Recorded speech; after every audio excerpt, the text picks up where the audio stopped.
बहुत ही मधुर भजनों का आनंद अभी ईश्वर भक्ति के हम ले रहे थे। हम प्रार्थना कर रहे थे ईश्वर से कि तेरी रज़ा में हम सब खुश हैं, राज़ी हैं। और साथ में हम प्रार्थना करते हैं कि प्रभु हमें अच्छी बुद्धि दे, अच्छा स्वस्थ दे, तभी हम तेरे सत्संग से जुड़ सकें, तेरे साथ हम लगन लगा सकें। लेकिन अच्छा स्वस्थ हमें कब मिलेगा? जब हम अच्छा आहार लेंगे। और प्रार्थना हम ये भी कर रहे हैं ईश्वर से कि स्वस्थ शरीर, धन धान मिले, यश आनंद प्रतिष्ठा मान मिले। इस प्रकार की प्रार्थना तो हम करते हैं, परंतु उसका हमारे को लाभ क्या है जब हम स्वस्थ रहना ही नहीं चाहते। और स्वस्थ रहने के लिए हम सोचते हैं उल्टा सीधा कुछ भी आहार कर लिया जाए और फिर बीमार पड़ जाते हैं और फिर दवाइयों के चक्कर में पड़ जाते हैं। केवल आहार उचित लेना ही हमारा जीवन नहीं है। मैं तो कहूँगी आहार के साथ साथ उपवास बहुत ज़रूरी है। तो आज इस विषय पर कुछ अपने विचार रखना चाहती हूँ कि उपवास क्या और क्यों। आर्य बंधुओं, उपवास का अभिप्राय शरीर के पाचन संस्थान को पूर्ण विश्राम देना है।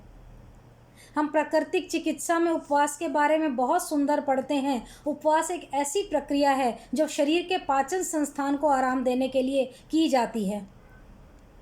वस्तुतः उपवास काल में ही शरीर को, पेट को विश्राम मिलता है। हम लोग साधारणतः अपने रोज़ दिन में पेट को 3-4 बार भरा करते हैं, जिससे हमारा पाचन संस्थान हमेशा काम किया करता है।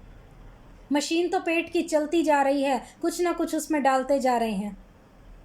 संसार की बात तो मैं नहीं कर सकती, परंतु हमारे ही भारतवर्ष में आदिकाल से इस उपवास का बहुत अधिक महत्व रहा है। हमारे धार्मिक पुस्तकों में भी उपवास को शरीर और मानसिक क्रिया का, एक पवित्रता का एक साधन माना गया है। उपवास की प्रक्रिया जैनी जो हैं, जैन धर्म जो है, धर्मावलंबी जो हैं वहाँ के, वो विशेष रूप से, अन्य हिंदू साधारण रूप से ये सब करते चले आ रहे हैं। उपवास को मैं कहूँगी एक प्राकृतिक स्थिति है, प्रकृति की मांग है उपवास। ऐसा नहीं कि आज उपवास कर लिया और शाम तक उसको तोड़ दिया। कई ऐसे हमारी माताएं बहनें हैं या कोई ऐसे आर्यजन हैं जो उपवास को समझते हैं कि सुबह कुछ नहीं खाना, एक ही बार रात को खाएंगे। परंतु ये एक प्राकृतिक स्थिति है। मैं फिर कहूँगी प्रकृति की मांग है ये। पशु पक्षी सभी जीवधारियों को उपवास की ज़रूरत पड़ती है, जो बहुत ही स्वाभाविक बात है। और जो रोगी पशु होते हैं, रोगी मनुष्य से मैं तो कहूँगी अधिक समझदार होते हैं, क्योंकि यदि कोई पक्षी या कोई पशु रोगी हो जाए तो वो अच्छे से अच्छा चारा उसके आगे रख भी दो तो उसे खाना तो दूर, उसे वो देखता ही नहीं है। कारण वो समझता है कि रोगावस्था में कुछ खाना विष है और कुछ ना खाना, उपवास करना अमृत तत्व के समान है और रोग की औषधि है। जितना हो आवश्यक खाएं, स्वस्थ रहें, विद्वान कहलाएं। ये मान्यता बहुत बहुत प्रचलित है कि हम अधिक ना खाकर आवश्यकता अनुसार खाएं, या हम उपवास ऐसा रखें कि हमारे शरीर की विजातीय द्रव्य खत्म हो जाएं। और जब हम बीमार पड़ते हैं तो हमारी भूख स्वतः ही बंद हो जाती है, पर हम बुद्धिशील प्राणी होते हुए भी प्रकृति के आदेश को नहीं मानते और रोगी होने पर हम कुछ ना कुछ खाते रहते हैं।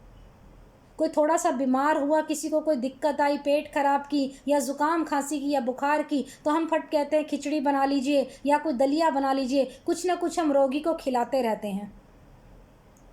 हम ये मानते हैं कि कुछ खाने से उसमें ताकत आएगी, जिससे हम दुख पाते हैं।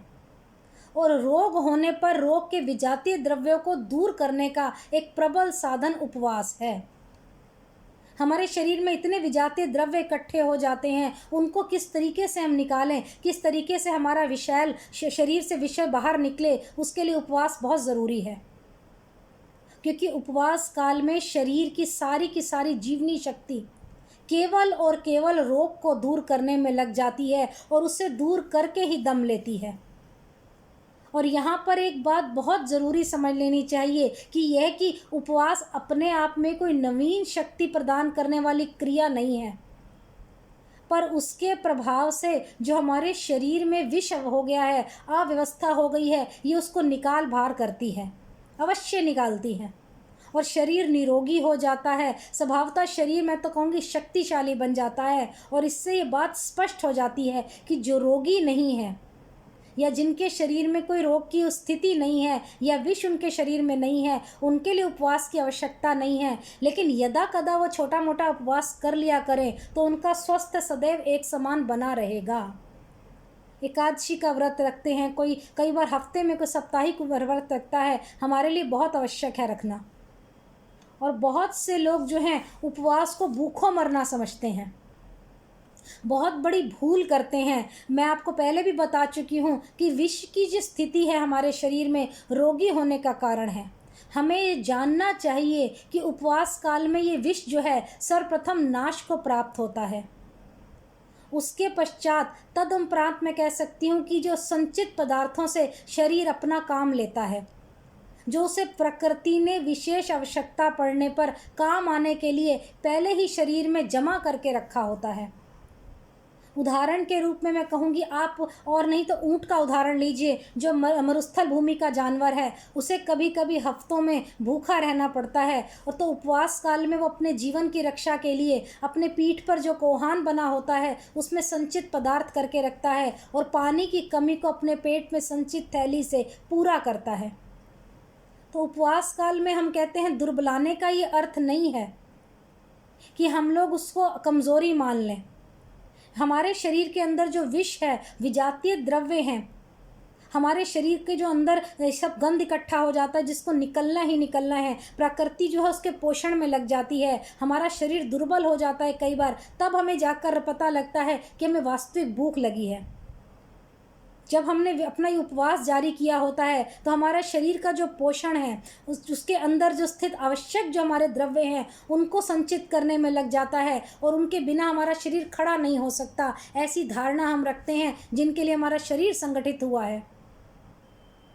नेचुरली बात है कि हमारी प्रकृति इस पोषण में लग जाती है कि हमारे शरीर में विजातीय द्रव्यों को निकलना प्रारंभ हो जाए, यहीं से हम मरण प्रारंभ कर देते हैं। परंतु उपवास से मनुष्य तभी मरता है जब शरीर की फालतू पदार्थों की समाप्ति के बाद शरीर के आवश्यक अंग नष्ट हो चुके होते हैं।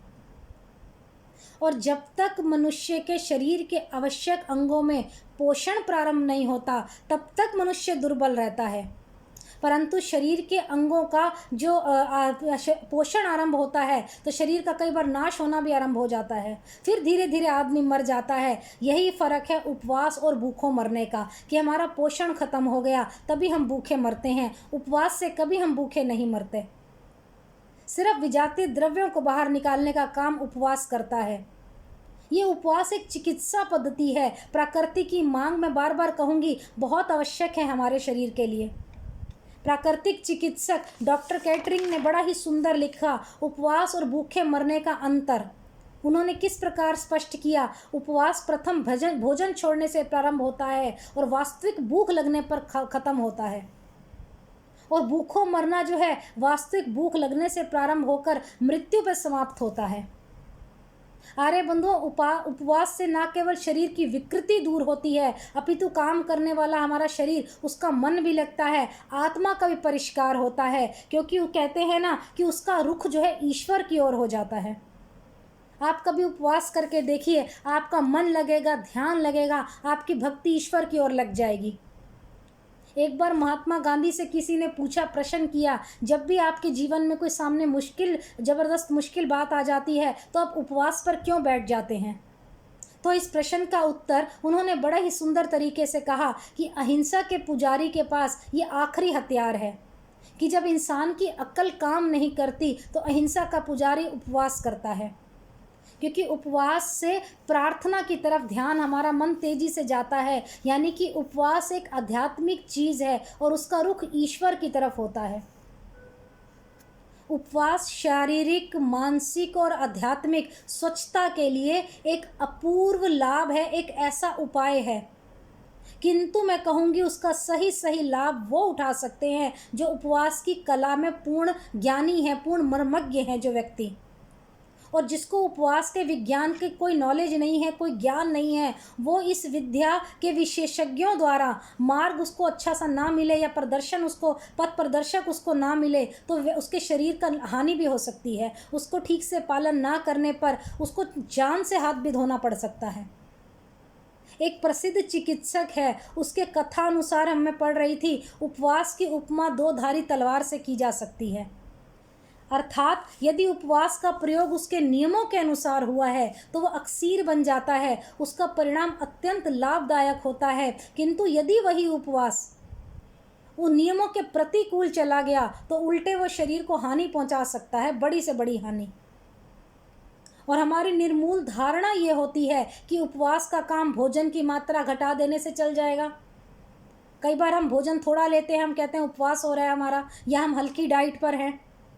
लेकिन सूक्ष्म विवेचन से ये बात बड़ी सिद्ध हो गई है कि भोजन की मात्रा घटा देने से या भोजन एक आध बार ठूस कर ना करने से ये दोनों एक बात नहीं है। जितनी भूख हो उतना तो आप खा रहे हैं, लेकिन उससे अगर आप कम खा रहे हैं, ये प्रकृति के नियमों में नहीं आता कि आज हम थोड़ा कम खा लें तो हमारा उपवास हो जाएगा।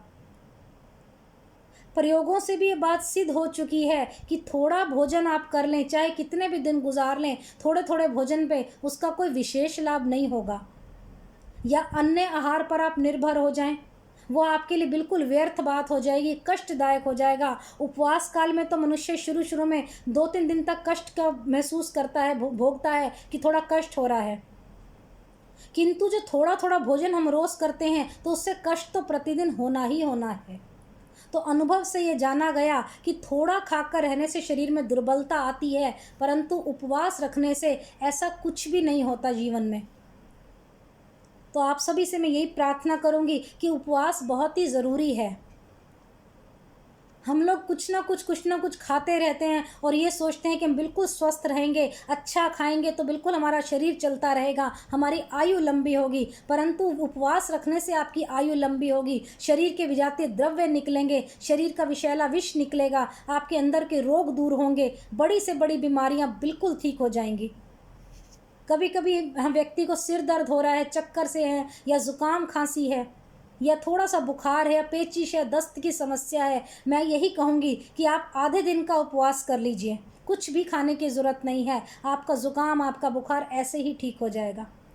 ये स्वस्थ जीवन शैली में उपवास को लेकर बहुत बहुत अच्छी हमें बातें बताई जाती हैं, उसका लाभ बताया जाता है। और हम कई बार पूछते हैं जी उपवास कितने प्रकार के होते हैं?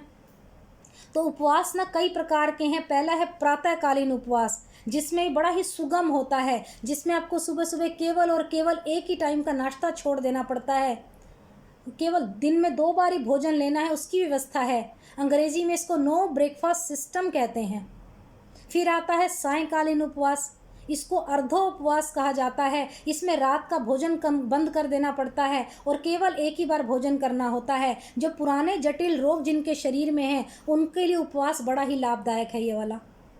फिर तीसरा आता है एकोहारो उपवास, मतलब एक ही चीज़ को एक ही बार खाना। यदि सुबह रोटी खाई है तो उसके बाद आपने भोजन नहीं करना, केवल शाम को थोड़ा लगे भूख तो केवल दूध आदि ले लीजिए।